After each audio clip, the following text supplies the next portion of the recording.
Partnership की बात क्यों है? क्योंकि पार्टनरशिप में डेथ किसी पार्टनर का हो सकता है। हम लोग कौन सा चैप्टर कर रहे हैं फिर से मैं बता दूं, चैप्टर नंबर 5 पेज नंबर 187, ठीक है, उसमें reconstitution of partnership, death of a partner. तो इसमें मैं आपको बता रहा था कि पार्टनरशिप मतलब क्या। जिन बच्चों को इस चैप्टर के बारे में कुछ नहीं पता, नॉलेज नहीं है, उनके लिए मैं क्लियर कर रहा हूं। पार्टनरशिप मतलब होता है कि दो से ज्यादा लोग अगर मिलकर बिजनेस करते हैं उसी को पार्टनरशिप कहा जाता है। दो या फिर उससे ज्यादा हो सकते हैं, ठीक है। तो यहां पे फॉर एग्जांपल ये मिस्टर ए है, मिस्टर बी है और मिस्टर सी है, ये तीन पार्टनर हैं। यहां पे आपके बिजनेस में ये तीन पार्टनर है, mister A, mister B, mister C, ठीक है। तो ये तीन पार्टनर ऑलरेडी बिजनेस में हैं। इन तीनों ने बिजनेस में पैसा लगाया, मतलब पैसे इन्वेस्ट किए। पैसा इन्होंने, इन तीनों ने बिजनेस में कैपिटल इन्वेस्ट किया है। कैपिटल इन्वेस्ट किया, इसका मतलब ये तीनों कौन बन जाएंगे? पार्टनर्स। ये तीनों कौन कहलाएंगे? पार्टनर्स। और इनके फर्म को क्या कहा जाता है? Partnership firm. उनके बिजनेस को टोटालिटी में फर्म कहा जाता है, पार्टनरशिप फर्म। और इसके लिए अलग से कानून बना है 1932 का, पार्टनरशिप एक्ट 1932 ऑलरेडी बना है। उसी बेसिस पे इनके पार्टनरशिप फर्म को रजिस्ट्रेशन मिलता है, ठीक है। जब ये तीन पार्टनर बनेंगे तो इन तीनों पार्टनर का एग्रीमेंट बनेगा। एग्रीमेंट किसको कहते हैं? स्टैम्प पेपर पे ये लोग क्या करते हैं, कुछ टर्म्स एंड कंडीशन लिख लेते हैं, कुछ बातों को क्लियर कर लेते हैं। उसकी रिस्पॉन्सिबिलिटी क्या होगी, पर्टिकुलर पार्टनर की ड्यूटी क्या होगी, ये सारी बातें पहले से क्लैरिफाई हो जाती है। ये ऐसा क्यों करते हैं? क्योंकि बाद में डिस्प्यूट ना आए, ठीक है। तो ये तीनों पार्टनर होंगे, तो ये तीनों का यहां पे एग्रीमेंट बना होगा, जिसको हम पार्टनरशिप डीड कहते हैं। समझ में आया? जिसको हम क्या कहते हैं? Partnership deed. इसी को कॉन्ट्रैक्ट कहा जा सकता है, इसी को एग्रीमेंट कहा जाता है। अब ये डीड में किसका नाम लिखा होगा? इन तीनों का नाम लिखा होगा। बात को अच्छे से सुने सभी बच्चे, ए बी सी, इन तीनों का नाम इस डीड में लिखा होगा। पार्टनरशिप डीड इसी को कहते हैं। इन तीनों की रिस्पॉन्सिबिलिटी, इन तीनों का प्रॉफिट शेयरिंग रेशियो, इन तीनों की ड्यूटी, ये सारी बातें इसमें लिखी होगी, ये सारी बातें क्लैरिफाई होगी। और एक चीज इसमें क्या होगा, इन तीनों का नाम, एड्रेस और सिग्नेचर, इन तीनों की सिग्नेचर होगी। सबकी रजामंदी के साथ ये डीड बनता है, रूल रेगुलेशन बनता है। इन तीनों को वो रूल रेगुलेशन फॉलो करना पड़ेगा, ठीक है। अब बिजनेस स्टार्ट किया, पैसे लगाए, डीड बन गया, बिजनेस चालू हो गया। बिजनेस ऑलरेडी स्टार्ट है, अच्छे से चल रहा है। और अगर बिजनेस में से कोई छोड़कर जाता है, तो बिजनेस में कोई छोड़कर जाता है जिसको हम लोग क्या कहते हैं? रिटायरमेंट। बिजनेस में अगर बी को इनके साथ नहीं पट रहा है, कुछ दिन साल काम किया उसके बाद नहीं पट रहा है, उसको क्या कहते हैं हम लोग? रिटायरमेंट। वो बिजनेस छोड़ना चाहता है, छोड़ना चाहता है, छोड़कर जा सकता है, कोई दिक्कत नहीं है। लेकिन अगर कोई पार्टनर छोड़कर जाता है उसको कहा जाता है रिटायरमेंट। और अगर किसी पार्टनर की अचानक से डेथ हो जाती है, डेथ हो जाना मतलब कभी भी हो सकता है ना, डेथ के लिए कोई ऐसा थोड़ी कि प्री डिसाइडेड डेट होगा, टाइम होगा, ऐसा कुछ नहीं होता। डेथ तो भाई कभी भी हो सकती है, किसी की भी हो सकती है। इसमें अगर हम समझते हैं मिस्टर बी की अचानक से डेथ हो जाती है, डेथ हो जाना मतलब आपको पता है मर जाना, पार्टनर का एक्सीडेंट हुआ, उसकी डेथ हो गई। अब क्या होगा? अब ये होगा कि तीन पार्टनर पहले थे, तीन का पार्टनरशिप डीड बना था। अब तीन पार्टनर में से एक तो जा चुका, एक जा चुका, जिसको हम लोग डेथ कह रहे हैं, ठीक है। अब क्या होगा? ये जो तीन पार्टनर का डीड था उसको हमें कैंसल करना पड़ेगा। क्यों कैंसल करना पड़ेगा? अगर अब पहले तीन थे ना, अब ये तो गया, हमेशा के लिए ऊपर गया, अब कौन बचा? ए और सी बचे। तो अगर ये ए और सी बिजनेस आगे कंटिन्यू करना चाहते हैं तो इनको ये डीड को बदलना पड़ेगा। क्यों बदलना पड़ेगा? क्योंकि बी तो नहीं रहा ना बिजनेस में। जब बी बिजनेस में नहीं है तो ऑफकोर्स आपको नया डीड बनाना पड़ेगा। और नए डीड बनाने के बाद उसमें सिर्फ ए और सी का नाम होगा। बी हट गया तो उसका नाम हटाना पड़ेगा। अगर आप उसका नाम रखोगे तो आपका इलीगल बिजनेस कहलाएगा। क्यों? क्योंकि आप बोलते हो तीन नाम है, आपके बिजनेस में सिर्फ दो ही लोग होंगे, तो ये तो इलीगल काम हो गया। तो इसीलिए पार्टनर्स को वहां पे नया डीड बनाना होगा जिसमें सिर्फ ए और सी का नाम होगा, बी का नाम उसमें से हट जाएगा। और इसी प्रोसेस को क्या कहा जाता है? रिकॉन्स्टिट्यूशन। जो चैप्टर का नाम है रिकॉन्स्टिट्यूशन ऑफ पार्टनरशिप। तो रिकॉन्स्टिट्यूशन कब होता है? जब कोई पार्टनर की हमेशा के लिए डेथ हो जाए तो हमें नया डीड बनाना पड़ता है। नया डीड बनाना पड़ता है, तो इसी को रिकॉन्स्टिट्यूशन कहा जाता है। जब कोई पार्टनर छोड़कर जाता है, जिसको हम रिटायरमेंट कह रहे थे, छोड़कर जाता है तो भी नया डीड बनाना पड़ेगा। अगर भी छोड़कर जा रहा है, बिजनेस छोड़कर जा रहा है, उसको रिटायरमेंट कहेंगे, तब भी नया डीड बनेगा, उस समय भी रिकॉन्स्टिट्यूशन वर्ड इस्तेमाल होता है। इसका मतलब पार्टनर कोई छोड़कर जाए, चाहे हमेशा के लिए ऊपर जाए, चाहे बिजनेस छोड़कर जाए, रिकॉन्स्टिट्यूशन होता ही है। उसी को रिकॉन्स्टिट्यूशन ऑफ पार्टनरशिप फर्म कहा जाता है, जो चैप्टर का आपका नाम है।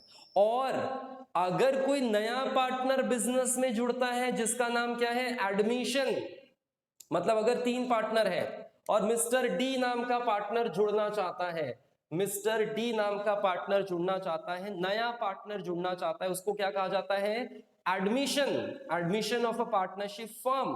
और एडमिशन करते समय भी ऑफ कोर्स पहले 3 पार्टनर थे, अब चौथा जुड़ रहा है, तो आपको फिर से एक नया डीड बनाना पड़ेगा। नया डीड बनाना पड़ेगा तो उसमें भी रिकॉन्स्टिट्यूशन होगा। बात समझ में आई? मतलब रिकॉन्स्टिट्यूशन कब कब होता है, जब नया पार्टनर एडमिट होता है तो रिकॉन्स्टिट्यूशन, जिसको हम एडमिशन चैप्टर कहते हैं। फिर इसके बाद कोई पार्टनर छोड़कर जा रहा है, चाहे वो रिटायरमेंट लेकर जा रहा हो, चाहे उसको वो हमेशा के लिए जा रहा हो ऊपर, दोनों में भी रिकॉन्स्टिट्यूशन है, नया डीड बनाना पड़ेगा। ठीक है, अब इस चैप्टर में हम लोग डेथ देख रहे थे, तो मैंने आपको तीनों पॉइंट क्लियर कर दिए, चाहे आपको समझ में आ जाए। एडमिशन करते समय, नया पार्टनर आते समय रिकॉन्स्टिट्यूशन होता है, रिटायरमेंट करते समय रिकॉन्स्टिट्यूशन होता है, पार्टनर की डेथ होती है तो रिकॉन्स्टिट्यूशन होता है, और नया डीड बनाना पड़ता है। सिंपल है, ठीक है। अब हमें यह समझना है कि भाई रिकॉन्स्टिट्यूशन तो हो रहा है, इसके अलावा क्या करना है। जैसे यहाँ पे हम लोग देख रहे थे कि पार्टनर की डेथ हो रही थी, तो पार्टनर की डेथ हो रही थी तो हमारा 2 पार्टनर बच रहे थे, सिर्फ 2 पार्टनर अब बिजनेस आगे कंटिन्यू करेंगे। तो हम क्या करते हैं ऐसा जिससे हमें इसकी अकाउंटिंग सीखनी है, हमें इसकी अकाउंटिंग सीखनी है मेजरली, कि भाई डेथ होने से पार्टनरशिप फर्म में क्या बदलाव आता है। बदलाव सिंपल सा है, देखो पहले इनका शेयर अगर समझ लो 3:2:1 होगा, प्रॉफिट शेयरिंग रेशियो की बात हो रही है, 3:2:1 होगा। और अब बी नहीं रहा तो बी का शेयर कट हो गया, बी का शेयर कट हुआ कि नहीं हुआ, ऑफ कोर्स बी चले गया तो बी का शेयर तो कट होना ही होना है। तो अब कौन सा शेयर बचा, सिर्फ 3:1 बचा, 3:1 बचा, मतलब नया प्रॉफिट शेयरिंग रेशियो यहां पे जनरेट हो रहा है। किसी पार्टनर के छोड़ के जाने से नया प्रॉफिट शेयरिंग रेशियो जनरेट हो रहा है, तो ऑफ कोर्स ये भी तो रिकॉन्स्टिट्यूशन का प्रोसेस है। रिकॉन्स्टिट्यूशन में ऐसा नहीं सिर्फ कि आपको सिर्फ डीड बनाना पड़ता है, नया पार्टनरशिप डीड तो बनता ही है, साथ में नया प्रॉफिट शेयरिंग रेशियो भी डिसाइड होता है। It is also a part of reconstitution, ये भी हिस्सा है रिकॉन्स्टिट्यूशन का। बात समझो अच्छे से, क्लियरली सुनो, ठीक है, चीजों को समझो, क्योंकि ये बेसिक चीजें आपको नहीं पता होगी तो आपको चैप्टर थोड़ा सा हार्ड लगेगा।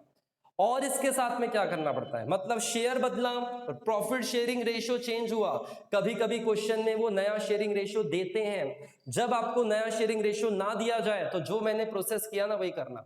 नया शेयरिंग रेशियो ना दिया जाए तो बी का शेयर देखो मैंने कट किया और बचा कितना 3:1, तो 3:1 इज द न्यू रेशियो। और अगर क्वेश्चन में नया रेशियो दिया है तो उसको फॉलो करना, नहीं दिया रहा तो ये स्टेप फॉलो करना। चलिए ये बात समझ में आ गई। अब मुझे बताओ, पहले जब प्रॉफिट होता था 3 में बंटता था, 3 पार्टनर उसको डिस्ट्रीब्यूट करते थे, अब प्रॉफिट होगा 2 में बटेगा। फायदा किसका हुआ, फायदा किसका हुआ बताओ, फायदा इन दोनों का हुआ, इसके जाने से फायदा इन दोनों का हुआ, इसका मतलब इनको गेन हुआ, गेन गेन बेनिफिट, बेनिफिट हुआ, गेन हुआ, उसी को गेन रेशियो कहा गया है। वहां पे अगर आप देखोगे पेज नंबर 187 में आपको गेनिंग रेशियो की बात हो रही है। गेनिंग रेशियो कब होता है, जब कोई पार्टनर छोड़कर जाता है, डेथ हो रहा है तो गेन होता है, और ये गेनिंग रेशियो का फायदा इन दोनों को मिलेगा, इन दोनों को मिलेगा। और गेनिंग रेशियो का फॉर्मूला हम लोग यूज करेंगे, बिल्कुल भी टेंशन लेने की जरूरत नहीं है। सिर्फ मैं आपको गेनिंग मतलब बता रहा हूं, किसी के छोड़ के जाने से फायदा होता है उसको गेन कहा जाता है। जैसे फॉर एग्जांपल 3 रुपए आते थे पहले प्रॉफिट में, 3 रुपीज आते थे, तो 1 रुपए ये लेता था, 1 रुपए ये लेता था, 1 रुपए ये लेता था, 3 हिस्से होते थे, 3 रुपए के 3 हिस्से, तीनों आपस में बांटते थे 1-1 रुपए। अब क्या होगा, बी चले गया हमेशा के लिए, ऊपर चले गया ना, वो डेथ हो गई, तो अब 3 रुपए प्रॉफिट आएगा तो कितने में बटेगा, 2 लोगों में बटेगा। फायदा कितने का हुआ बताओ खुद ही, इसका जो प्रॉफिट है ये दोनों बेयर करेंगे, आपस में ले लेंगे, तो भाई इसको 1.5 रुपए मिलेंगे, इसको 1.5 रुपए मिलेंगे, तो 50 पैसे का फायदा हुआ कि नहीं हुआ। हम सिर्फ पैसों की बात अभी कर रहे हैं, वही आप रुपीस के बारे में सोचो, लाखों रुपए के बारे में सोचो। इसका मतलब किसी से जाने से आपको फायदा होता है, उसी को गेन रेशियो कहा जाता है, उसी को गेन कहा जाता है, और कुछ नई बात नहीं है उसमें, ठीक है। चलिए, तो गेनिंग रेशियो हम लोग देखेंगे, बेनिफिट रेशियो, और इसका रेशियो क्या है, new ratio minus old ratio. देखो फॉर्मूला दिया है वहां पे आपको पेज नंबर 187 पे, new ratio minus old ratio. Old ratio क्या था, 3:2:1 is the old ratio. New ratio क्या है, 3:1, 3:1 is the new ratio. Old ratio आपके सामने है 3:2:1। तो हमें क्या करना पड़ता है, नए रेशियो में से पुराना रेशियो माइनस करना पड़ता है। नए रेशियो में से क्या कहा, नए रेशियो में से पुराना रेशियो माइनस करना पड़ता है, और इसका इक्वेशन छोटा सा बनता है, आंसर निकल कर आता है। क्वेश्चन में करेंगे, अभी फिलहाल टेंशन लेना नहीं है, सिर्फ इतना समझो कि गेनिंग रेशियो का फॉर्मूला क्या है, new ratio minus old ratio. और ये क्यों निकाला, क्योंकि कोई पार्टनर छोड़कर जाता है तो फायदा होता है, उस फायदे को निकालने के लिए हम गेनिंग रेशियो निकालते हैं, बस इतनी सी बात है और कुछ नहीं है। अब हम बात करते हैं आगे, कौन से अकाउंट बनाने पड़ते हैं। आई होप समझ में आ रहा होगा कि 3 पार्टनर थे, उसमें से कोई छोड़कर हमेशा के लिए जा रहा है, तो 2 पार्टनर बचे, नया डीड बनेगा, नया प्रॉफिट शेयरिंग रेशियो बनेगा। और कौन से अकाउंट बनाने पड़ेंगे ये भी सीख लो भाई। और कौन से अकाउंट बनाने पड़ेंगे पता है आपको, इसमें एक बनता है रिवैल्यूएशन अकाउंट। अभी बताता हूं रिवैल्यूएशन के बारे में, टेंशन बिल्कुल नहीं लेना, आराम से बैठो, आराम से सुनो अच्छे से। रिवैल्यूएशन अकाउंट बनाना पड़ता है, दूसरा अकाउंट बनाना पड़ता है पार्टनर्स कैपिटल अकाउंट, और तीसरा इसमें बनाना पड़ता है बैलेंस शीट। ये 3 चीजें बनानी पड़ती है। बैलेंस शीट तो आपको पता है, फाइनल अकाउंट में सीखा है बैलेंस शीट हमने, ठीक है।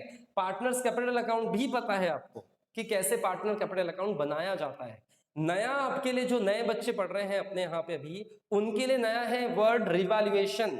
रिवैल्यूएशन सर क्या होता है ये बता दो बस, रिवैल्यूएशन क्या होता है भाई, सुनो फिर। रिवैल्यूएशन मतलब होता है, सिंपल है, जब हम, ये पार्टनर छोड़कर जा रहा है ना, बीच का बी पार्टनर छोड़कर जा रहा है, तो ये जो 2 पार्टनर बचते हैं, इनका मतलब पहले तो तीनों का बैलेंस शीट क्वेश्चन में आपको दिया रहेगा, तीनों का बैलेंस शीट दिया रहेगा, तो वहां पे ये कहा गया है, कानून में ये लिखा हुआ है कि जब कोई पार्टनर छोड़कर जाता है तो आप अपने पास जो एसेट है उसको फिर से रिकैलकुलेट करो, अपने पास जो लायबिलिटी है उसको फिर से रिकैलकुलेट करो, मतलब उसकी वैल्यू फिर से निकालो, उसकी वैल्यू एनालिसिस करो कि उसकी वैल्यू बढ़ती है कि घटती है। सर ये क्या कह रहे हो, समझ नहीं आ रहा ना, ऐसा कुछ लग रहा है। तो सिंपल सी बात है भाई, देखो जब ये 3 पार्टनर थे तो इनका बिजनेस चल रहा था, तो ये लोग बैलेंस शीट भी तो बनाते होंगे, बैलेंस शीट बनता होगा, प्रॉफिट एंड लॉस अकाउंट बनता होगा, ट्रेडिंग अकाउंट भी बनता होगा, ठीक है। तो ये तीनों में से क्वेश्चन में आपको बैलेंस शीट दिया होगा, क्वेश्चन में क्या दिया होगा, इनका बैलेंस शीट दिया होगा।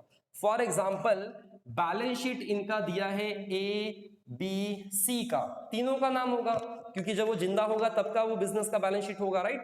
तो तीनों का बैलेंस शीट दिया, ये लायबिलिटी साइड हो गया, ये एसेट साइड।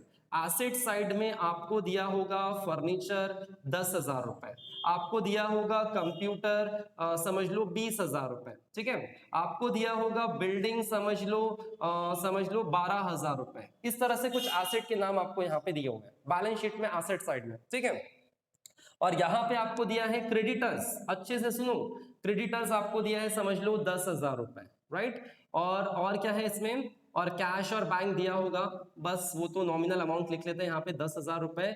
इस तरह से आपको क्वेश्चन में बैलेंस शीट दिया हुआ है, मान के चलो, ठीक है। और फिर क्वेश्चन में नीचे लिखा होगा आपको कि ऐसा लिखा होगा कि 3 पार्टनर थे, 3 पार्टनर की ये बैलेंस शीट है, और फिर बी बिजनेस छोड़कर जा रहा है, क्या करके जा रहा है, बिजनेस छोड़कर जा रहा है, ठीक है, उसकी डेथ हो गई, एक पर्टिकुलर डेट दे देंगे आपको क्वेश्चन में कि उसकी डेथ हो चुकी है।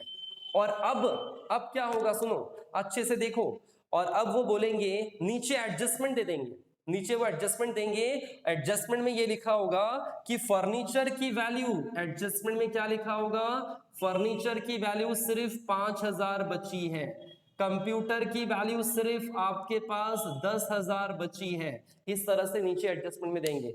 इसका मतलब क्या हुआ, देखो पहले क्वेश्चन में उन्होंने क्या किया, पहले क्वेश्चन में बैलेंस शीट दी, उसमें तीनों का नाम था और तीनों की एसेट और लायबिलिटी दी थी, ठीक है। उसके बाद नीचे एडजस्टमेंट में लिखेंगे बी की डेथ होगी इस पर्टिकुलर डेट पे, और उसके बाद वो नीचे एसेट की वैल्यू बदलती हुई नजर आएगी।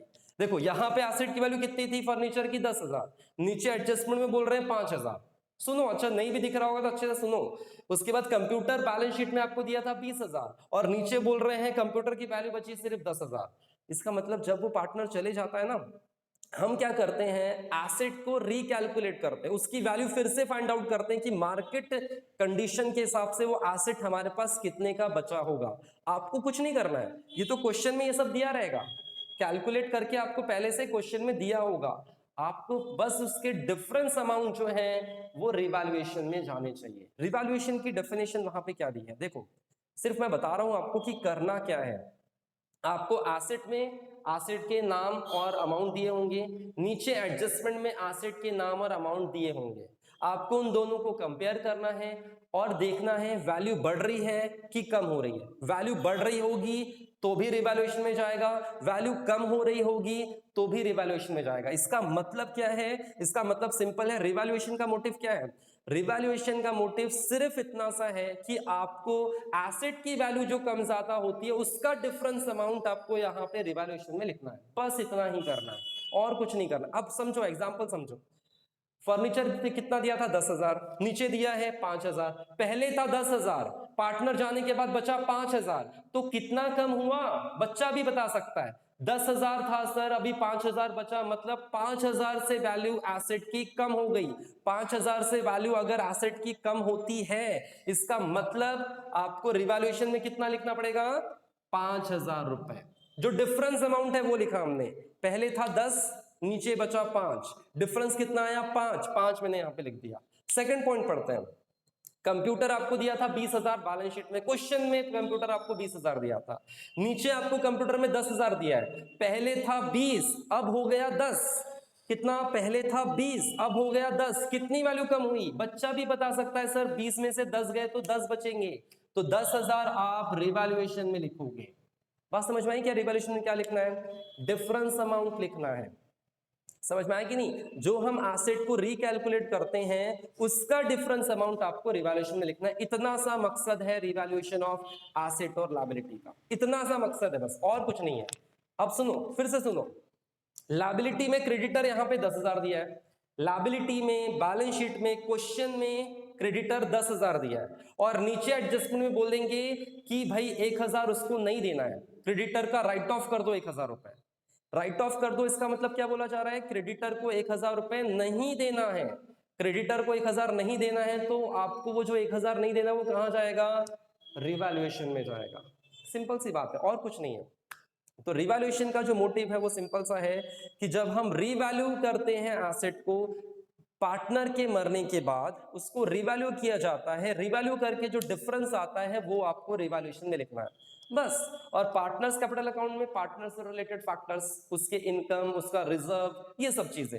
बैलेंस शीट आपको पता है, बैलेंस शीट में कुछ खास आता नहीं, एसेट और लायबिलिटी आता है, तो वो आपके लिए नया नहीं है। 2 अकाउंट आपके लिए नए नहीं है, सिर्फ एक अकाउंट आपके लिए नया है। जो बच्चे पहली बार इस चैप्टर को सीख रहे हैं उनके लिए वो नया है, तो इन सब चीजों को समझना आपको बहुत अच्छे तरीके से है, ठीक है। चलिए अब हम आगे बढ़ते हैं और आगे की मैं आपको बात बताता हूं। और इसमें आपको फिर क्या करना है, पार्टनर अकाउंट बनेगा, पहले रिवैल्यूएशन क्लोज होगा, रिवैल्यूएशन का बैलेंस जाएगा आपका पार्टनर्स अकाउंट में, और पार्टनर्स अकाउंट का बैलेंस जाएगा आपका बैलेंस शीट में। इस तरह से आपको पूरा क्लोज करना पड़ेगा, बैलेंस शीट टैली होगी, ठीक है, और आपका क्वेश्चन कंप्लीट हो जाएगा। पहले रिवैल्यूएशन क्लोज करोगे, दूसरा पार्टनर अकाउंट क्लोज करोगे, तीसरा बैलेंस शीट क्लोज करोगे। इस तरह से हमारा चैप्टर फिर मतलब क्वेश्चन आपका कंप्लीट होगा। इस तरह से आपको फ्रेम करना है पूरे आंसर को। समझ में आया पॉइंट, ठीक है भाई।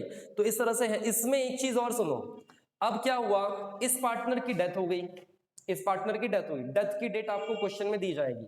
फॉर एग्जांपल उन्होंने बोला कि डेथ होगी 1 अक्टूबर को, मतलब मिस्टर बी की डेथ हुई 1 अक्टूबर को। तो बिजनेस कब हमारा स्टार्ट होता है, आपको पता है बिजनेस स्टार्ट होता है, अकाउंटिंग ईयर कब स्टार्ट होती है, 1 अप्रैल से। 1 अप्रैल से सितंबर तक, इसका मतलब वो बिजनेस में था, 1 अप्रैल से सितंबर तक था, 1 अक्टूबर को उसका एक्सीडेंट हुआ और उसकी डेथ हो गई।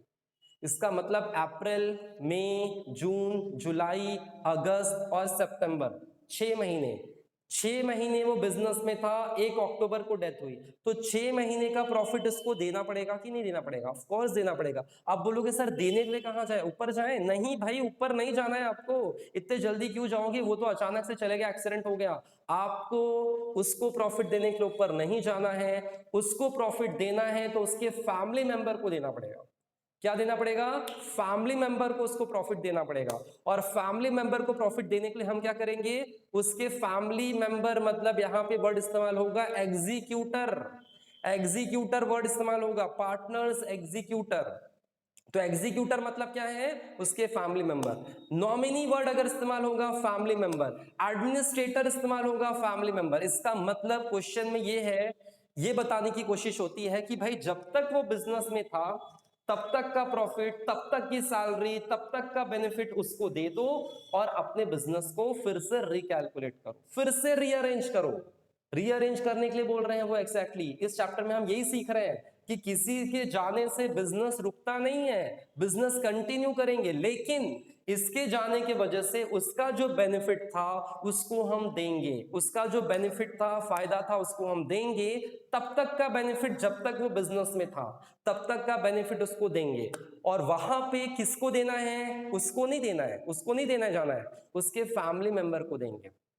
ठीक है, तो इसीलिए वर्ड वहां पे इस्तेमाल होगा एग्जीक्यूटर या फिर नॉमिनी। और अगर क्वेश्चन में नहीं लिखा रहा भाई किसको दो, तो आप अपने मन से लिखोगे एग्जीक्यूटर। अपने मन से आपको लिखना पड़ेगा, क्वेश्चन में कभी कभी मेंशन नहीं रहते, तो आपको खुद से लिखना पड़ेगा। ये तो मतलब अजम्पशन ही है भाई, आपको देना तो पड़ेगा ना। आप मुखर थोड़ी सकते हो, वो बिजनेस में पार्टनर था, लीगल तरीके से पार्टनर था, तो आपको ऑफ कोर्स उसको कुछ ना कुछ बेनिफिट तब तक का देना होगा जब तक वो बिजनेस में था। तो ये चीजें हैं थेरेटिकल पूरा पार्ट जो आज हमने सीखा कि भाई कौन से अकाउंट बनाने पड़ते हैं। रिवैल्यूएशन अकाउंट बनाना पड़ता है, पार्टनर अकाउंट बनाना पड़ता है, बैलेंस शीट आपको बनाना पड़ता है। और सबसे पहले रिवैल्यूएशन क्लोज होगा, दूसरा पार्टनर अकाउंट क्लोज होगा, तीसरा बैलेंस शीट क्लोज होगा, और अब हमारा क्वेश्चन कंप्लीट होगा। अभी सिर्फ थ्योरेटिकल पार्ट देख रहे हैं, समझ में आया कि नहीं? और हमें ये सीखना है कि भाई किसी के जाने से हमें कैसे अपने मतलब बैलेंस शीट को रीअरेंज करना है, कैसे एसेट को रीअरेंज करना है, कैसे रीवैल्यू करना है, उसकी अकाउंटिंग हमें सीखनी है। और इसीलिए इसका नाम रखा गया रिकॉन्स्टिट्यूशन ऑफ पार्टनरशिप फर्म, और वो भी डेथ ऑफ अ पार्टनर। ठीक है, कुछ बच्चे कुछ टीचर्स ऐसा बोलते नजर आते हैं, सर ये तो ऑप्शन में है, इसको सेल्फ स्टडी के लिए दिया है, तो आप क्यों पढ़ा रहे हो? भाई आपको सब नॉलेज होना चाहिए। क्या भरोसा कि कोई चैप्टर में आपको ऐसा ट्विस्ट वाला क्वेश्चन आ जाए, वो आपको ना जमे, तो आपके पास ये ऑप्शन होना चाहिए, डेथ करने का ऑप्शन होना चाहिए। डेथ का क्वेश्चन आसान होता है क्योंकि, तो आप आसानी से उसमें 8 मार्क का स्कोर कर सकते हैं। इसलिए मैं आपको सारे चैप्टर सिखा रहा हूं। चाहे अगर आपका कोई क्वेश्चन ना जमे, कहीं आप लटक जाओ, वो टैली ना हो रहा हो, तो आपके पास दूसरा ऑप्शन बचना चाहिए क्वेश्चन करने का। इसीलिए सेल्फ स्टडी के लिए भले ही दिया हो, लेकिन ये सेल्फ स्टडी के लिए मत छोड़ना। आपको खुद पढ़ना है, मतलब आपको पढ़ना है ना यार, पढ़ना है तो कैसे पढ़ोगे अपने आप से? खुद ही सोचो, अपने आप से कैसे पढ़ सकते हैं नए चैप्टर को जो हमने आज तक हाथ भी नहीं लगाया? तो आपको ये पढ़ना है, ये दिमाग में फिट रखो, और 8 मार्क का पेपर में आएगा। इसके साथ में एक और क्वेश्चन आएगा, लेकिन अगर ये आपको इजी लगता है तो आपको ये करना चाहिए मेरे हिसाब से तो। ठीक है, इसलिए हम चैप्टर पढ़ रहे हैं। चलिए, तो अब हम क्वेश्चंस की बात करते हैं। पेज नंबर 188 पे आ जाओ। आज क्वेश्चन को पूरा एनालिसिस करेंगे हम लोग। अच्छे से सुनना है, अच्छे से सुनो, क्योंकि आपको ये जो सुनने वाला जो किस्सा है, अगर आप इसको अच्छे से समझ लेते हो तो आपको आधा से ज्यादा चैप्टर जम जाएगा, अगर आपने अच्छे से सुना थ्योरेटिकल पार्ट को। और अगर आपने नहीं सुना, सीधा प्रैक्टिकल करने देखने आओगे क्वेश्चन को, तो ऑफ कोर्स आपको चैप्टर नहीं जमने वाला है। सिंपल सी बात है। चलिए, तो फर्स्ट क्वेश्चन जो है, रेखा, मेनका और मुक्ता, पेज नंबर 188। वहां पे पेज नंबर 188 पे फर्स्ट इलस्ट्रेशन की हम बात कर रहे हैं। फटाफट फर्स्ट इलस्ट्रेशन में सारे बच्चे आ जाएं। और उसमें रेखा, मुक्ता और रेखा, मेनका और मुक्ता 3 पार्टनर हैं। समझ में आया कि नहीं? रेखा, मुक्ता और रेखा, मेनका और मुक्ता 3 पार्टनर है। उनका रेशियो आपको दिया है 2:1:1। ठीक है, सभी क्वेश्चन साथ में पढ़ो। आप लोग भी साथ में क्वेश्चन पढ़ो। बुक आपके पास में होना चाहिए, फ्रंट में होना चाहिए। मुझे सिर्फ सुनने के साथ में नहीं, आपको बुक को भी देखना है। जहां जहां मैं देखने बोल रहा हूं वहां पे आप देखते चलो। जो मैं कहता हूं फॉलो करो, आराम से क्वेश्चन आएगा, आराम से आएगा, बिल्कुल भी निश्चिंत होकर बैठो। चलिए, तो उसके बाद आपको बैलेंस शीट देखो दिया है। क्वेश्चन में आपको बैलेंस शीट दिया है 31 मार्च 2019 का, और उस बैलेंस शीट में अगर आप देखेंगे तो तीनों का नाम है। इसका मतलब ये पुरानी बैलेंस शीट है, हमें नई बैलेंस शीट बनानी पड़ेगी। बात क्लियर है? तीनों का नाम दिया है, जनरल रिजर्व दिया है। जनरल रिजर्व क्या होता है? 16,000 का जनरल रिजर्व दिख रहा है आपके पास। तो जिन बच्चों को नहीं पता सुन लो, जनरल रिजर्व ऐसा पैसा है जो पार्टनर्स जमा करके रखते हैं। फॉर एग्जांपल, एक साल का प्रॉफिट आया 1 लाख रुपए, 1 लाख रुपए में से 20,000 रुपए बिजनेस मतलब पार्टनर ने क्या किया, 1 लाख रुपए के प्रॉफिट में से 20,000 अलग से ऐसा रख दिया। 1 लाख रुपए आया था, उसमें से 20,000 अलग रख दिया। ये ऐसे जमा होते जाएगा, हर साल कुछ ना कुछ पैसा रखते जाएंगे। फिर से आया 1 लाख रुपए, उसमें से 20,000 रख दिया। सेविंग, यस बिल्कुल सही बोल रहा है भाई, आप सेविंग है भाई, हर्षवर्धन सही बोल रहे हो, सेविंग है। बिजनेस में जो सेविंग करते हैं, क्यों करते हैं? अचानक से कुछ हो जाए, बिजनेस में लॉस हो जाए तो उसको बेयर करने के लिए, उसी को जनरल रिजर्व कहा जाता है। अब मुझे बताओ, ये जनरल रिजर्व में सभी पार्टनर का हिस्सा है कि किसी एक का है? सभी का हिस्सा है। सिंपल सी बात है, सभी का हिस्सा होगा। क्यों? प्रॉफिट जो आता है, ये समझ लो प्रॉफिट है, इसमें सबकी हिस्सेदारी है, तीनों पार्टनर की हिस्सेदारी है। तो तीनों को मिलना चाहिए कि नहीं मिलना चाहिए? ऑफ कोर्स तीनों को मिलना चाहिए। तो कभी भी दिमाग में क्वेश्चन ना उठे कि सर जनरल रिजर्व मरे हुए पार्टनर को हम क्यों दे रहे हैं, जिसका डेथ हुआ उसको क्यों दे रहे हैं? भाई उसका भी तो हिस्सा है, प्रॉफिट वो भी तो कमाता था, वो भी तो मेहनत करता था बिजनेस में। इसीलिए जनरल रिजर्व हम तीनों को बांट देंगे, क्योंकि तीनों का हिस्सा है, प्रॉफिट का हिस्सा तीनों का माना जाता है। इसीलिए जनरल रिजर्व 16,000 रुपए हम उनके शेयर में तीनों को दे देंगे। और उसकी एंट्री क्या होती है? General reserve account debit to partners account. क्या होती है entry? General reserve account debit to partners capital account credit करना पड़ेगा। सही है, ठीक है। अब देखते हैं बैलेंस शीट में और क्या दिया है। बैलेंस शीट में और कुछ नहीं दिया फिलहाल। अब नीचे आते हैं, किसकी डेथ हुई देखते हैं भाई। कौन भाई ऊपर चले गया हमेशा के लिए छोड़कर, और जाने वालों को कोई रोक नहीं सकता भाई, जो जाना चाहता है वो जा सकता है, कोई इश्यू नहीं है। ठीक है, अब देखो वहां पे बैलेंस शीट के नीचे क्या दिया है, मुक्ता की डेथ हुई है। मुक्ता की डेथ हुई कब हुई है? 1 जुलाई को। 1 जुलाई को उसकी डेथ हुई। 1 जुलाई को डेथ हुई, तो जुलाई काउंट मत करना, जुलाई मंथ काउंट नहीं करना है। हमारा बिजनेस कब स्टार्ट होता है? अप्रैल। अप्रैल, मई, जून, 3 महीने लेने पड़ेंगे आपको। 3 महीने का प्रॉफिट उसको देना पड़ेगा। अगर क्वेश्चन में ये बोला जाएगा कि भाई उसको, मुक्ता को उसके जीने तक का प्रॉफिट दे दो, मतलब जब तक वो बिजनेस में थी तब तक का प्रॉफिट दो, तो आपको ऐसे निकालना पड़ेगा। बिजनेस हमारा स्टार्ट होता है अप्रैल में, अकाउंटिंग ईयर स्टार्ट होता है अप्रैल में, सबको पता है। अप्रैल, मई, जून, 3 महीने बिजनेस में थी। 1 जुलाई को डेथ हो गई, तो जुलाई पूरा उसने जिया क्या बिजनेस में? नहीं। तो आपको 3 महीने का प्रॉफिट उसको देना पड़ेगा। इसलिए डेट बड़ा इंपॉर्टेंट है, अंडरलाइन कर लो, ध्यान रखना कि जुलाई में उसकी डेथ हुई थी, इसलिए उसको उतना प्रॉफिट तो देना ही पड़ेगा। चलो नेक्स्ट पॉइंट की ओर आते हैं। अब देखो जो मैं बता रहा था यहाँ पे रिवॉल्यूशन वाला पॉइंट, अब वो पॉइंट आ चुका है। अब ध्यान से देखो, सबसे पहले प्लांट एंड मशीनरी को वो बोल रहे हैं रीवैल्यू करो 70,000 पे। अब बैलेंस शीट में देखो, बैलेंस शीट में भी प्लांट एंड मशीनरी दिया होगा, नीचे भी प्लांट एंड मशीनरी दिया है। कंफ्यूज होने की जरूरत नहीं है, डरने की जरूरत नहीं है, ध्यान से देखो। प्लांट एंड मशीनरी आपको ऊपर देखो कितना दिया है, सभी बच्चे देखेंगे बैलेंस शीट में प्लांट एंड मशीनरी 60,000 सर दिया है, हाँ भाई 60,000 है। और नीचे नीचे एडजस्टमेंट में कितना दिया आपको? 70,000। पहले कितना था? 60,000, अब कितना हुआ? 70,000। बच्चा भी बता सकता है इसमें कि भाई कितनी वैल्यू बढ़ी है। मतलब मुक्ता की डेथ होने से प्लांट एंड मशीनरी की वैल्यू 10,000 से बढ़ गई, 10,000 से इंक्रीज हो गई। तो ये हमारा फायदा है कि नुकसान है? फायदा है भाई, फायदा है। अगर एसेट की वैल्यू बढ़ती है तो हमारा फायदा होता है। और इसे ही, ये जो डिफरेंस अमाउंट आएगा ना, 70 में से 60 माइनस करोगे, 70 में से 60 माइनस करो, कितना आता है भाई? 10,000 आता है। यही 10,000 आपको रिवैल्यूएशन में लिखना पड़ेगा, यही 10,000 आपको रिवैल्यूएशन में लिखना है। बस इतना आपको एनालिसिस करना पड़ता है, रिवैल्यूएशन में ऐसे ही लिखने पड़ते हैं, और कुछ नहीं है। अब देखो दूसरा दिया है, प्लांट एंड मशीनरी की बात, आरडीडी की बात हो रही है। RDD to be created for 2000। RDD किस पे निकालते हैं? सबको पता है, डेटर्स पे निकाला जाता है सर आरडीडी। आरडीडी क्या होता है? रिजर्व फॉर डाउटफुल डेब्ट, मतलब ऐसा पैसा जो डूब सकता है, पैसे मिलने की आशंका है, इसी को आरडीडी कहा जाता है। डेटर्स देखो क्या दिया आपको, डेटर्स कितना दिया है? 50,000, 50,000 उधारी में गुड्स बेचा है आपने। हमने गुड्स बेचा है, बिजनेसमैन वालों ने गुड्स बेचा है 50,000 का, उसमें से 2,000 नहीं मिलने वाले। अब मुझे बताओ पहले डेटर्स कितना था 50, 2,000 नहीं मिलेंगे तो कितना मिलेगा 48। एसेट की वैल्यू कम हुई कि ज्यादा हुई? एसेट की वैल्यू कम होगी, कितने से? 2,000 से। पहले कितना था 50, अब कितना हो गया? हो जाएगा 48 हो जाएगा। तो ये भी जो 2,000 का डिफरेंस आ रहा है ना, 2,000 जो कम वैल्यू हो रही है वो कहाँ जाएगा? रिवैल्यूएशन में। जैसे नहीं क्या 10,000 का डिफरेंस हमने प्लांट एंड मशीनरी का निकाला, रिवैल्यूएशन में लिखा, वैसे ही सेम आरडीडी का अमाउंट आप निकाल दिया, ही अमाउंट ऑफ कोर्स निकालना नहीं है, दिया है, वो अमाउंट आप रिवैल्यूएशन में लिखोगे। कहां लिखोगे इसके लिए टेंशन मत लो, डेबिट लिखना क्रेडिट लिखना इसके लिए टेंशन बिल्कुल भी मत लो। मैं आपको बताता हूं, जरा सा भी टेंशन लेने की जरूरत नहीं है भाई, सब समझ में आएगा, सब कुछ समझ में आएगा। आप लोग बस अच्छे से सुनते चलो, आपको हर एक पॉइंट समझ में आएगा। देखो रिवैल्यूएशन का जो पॉइंट है उसमें आपको कैसे याद रखना है वो देखो। अब अच्छे से समझ लो रिवैल्यूएशन का फॉर्मेट, जिसको नहीं पता, जिसको भाई ये चैप्टर बिल्कुल नया है, इसी हिसाब से मैं पढ़ा रहा हूं कि बिल्कुल नया चैप्टर आपको समझ में आना चाहिए, इसी हिसाब से मैं पढ़ा रहा हूं, इसलिए अच्छे से देखो, सबको समझ में आ जाएगा। देखो रिवैल्यूएशन में 4 पॉइंट आपको याद रखना है। कौन से 4 पॉइंट? कौन से 4 पॉइंट?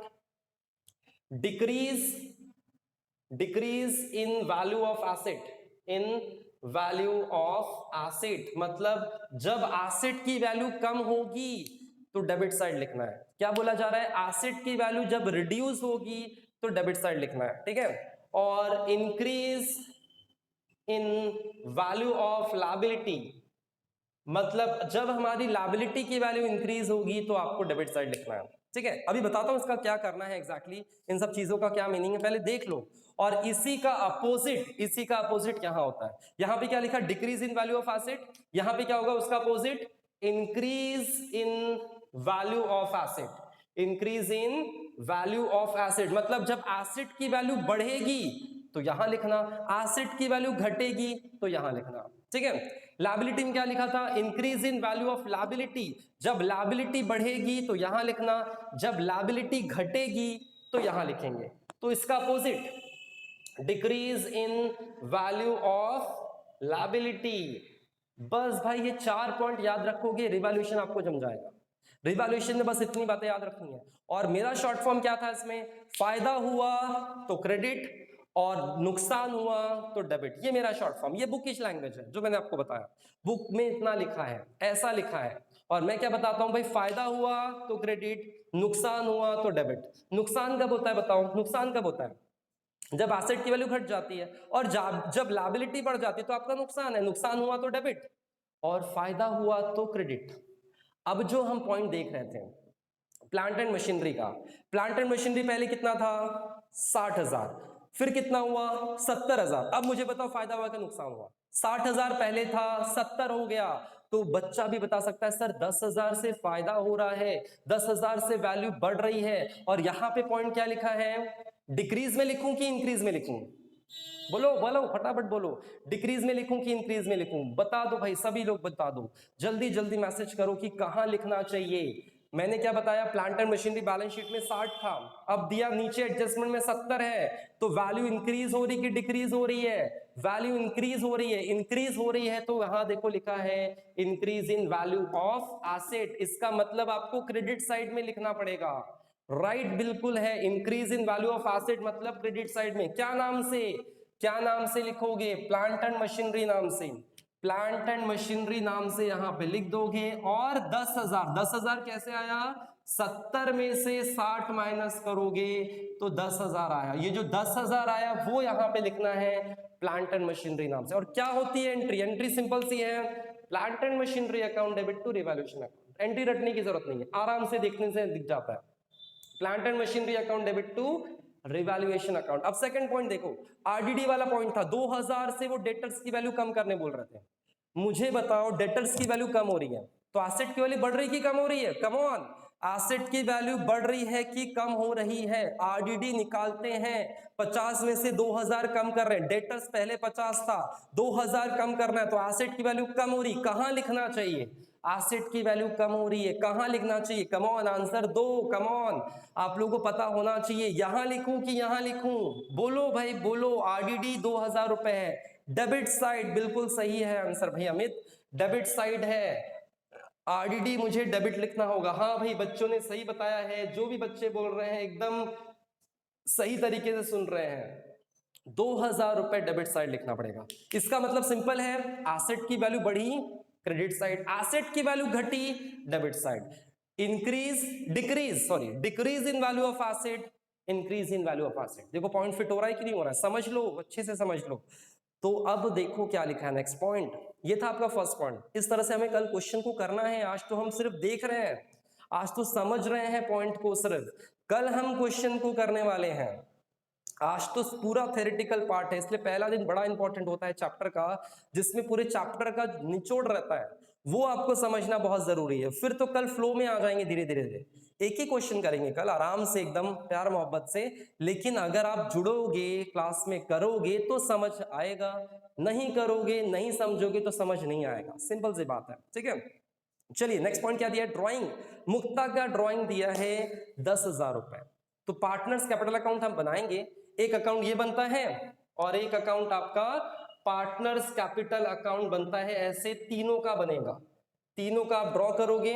ठीक है, और यहाँ पे मुक्ता लिखा होगा, उसका ड्राइंग 10,000 है, डेबिट साइड लिख देंगे। ऐसा आपका ट्रांजैक्शन होगा ड्राइंग के नाम पे। ठीक है, इतना सिंपल रहेगा। एंट्री क्या होगी, Mukta capital account debit to drawing account. यहाँ पे तीनों पार्टनर का नाम लिखा होगा और कुछ नहीं। ठीक है, सिंपल है। Okay next point, interest on drawing 1000 rupees.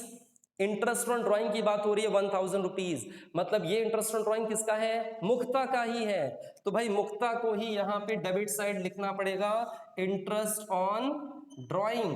Drawing और interest on drawing debit side ही लिखा जाता है, याद रखना, इन ड्राइंग और interest on drawing debit side. Entry क्या है, वही है, Mukta capital account debit to interest on drawing. Simple, देखो कितना आसान है, एकदम आसान है भाई, आसान करके चलोगे तो ज्यादा आसान होगा। गुडविल का पॉइंट मैं कल आपको समझाऊंगा, थर्ड वाला पॉइंट, क्योंकि उसमें कुछ वर्किंग नोट भी रहेगा। और फिर लास्ट में आपको देखो डिसीज पार्टनर को बोला जा रहा है, क्या बोला जा रहा है, डिसीज पार्टनर को प्रॉफिट का हिस्सा दो, पिछले 2 साल का हिस्सा दो।